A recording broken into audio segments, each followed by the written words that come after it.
Hello everyone, welcome back to my channel. আমি আবারও চলে এসেছি একটা মিনি ভ্লগ নিয়ে।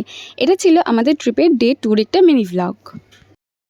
সেদিন সকালে তো আমি সবার আগে রেডি হয়ে একা একাই বেরোয় পড়েছিলাম ব্রেকফাস্ট করতে। তারপর আমি চলে গেছিলাম একটা পার্কে। আসলে পার্কটা না আমাদের হোটেলের ঠিক সামনেই ছিল। জায়গাটা ভীষণ সুন্দর ছিল, সামনে একটা দিঘি, চারপাশ দিয়ে গাছপালায় ভর্তি, ভীষণ সুন্দর একটা পরিবেশ। সেখানে নিজের সাথে বেশ কিছুটা সময় কাটালাম। আর তারপরে আমরা চলে গেছিলাম আগরতলার রামকৃষ্ণ মঠে। এরপর আমাদের যাওয়ার কথা ছিল আগরতলার রাজবাড়িতে, কিন্তু তখন আর যেতে পারিনি। হঠাৎ করে ভীষণ বৃষ্টি নেমে যায়, আর তখন যাওয়া হয় না, আমরা সবাই হোটেলে চলে যাই। এরপর বিকালে বৃষ্টি থামার পর আমরা বেরোয় পড়ি রাজবাড়ি যাওয়ার জন্য। রাজবাড়িটা আমাদের হোটেল থেকে খুব একটা দূরে ছিল না, তাই আমরা হেঁটেই চলে যাচ্ছিলাম। 15-20 মিনিট হাঁটার পর ফাইনালি আমরা পৌঁছে গেলাম রাজবাড়িতে।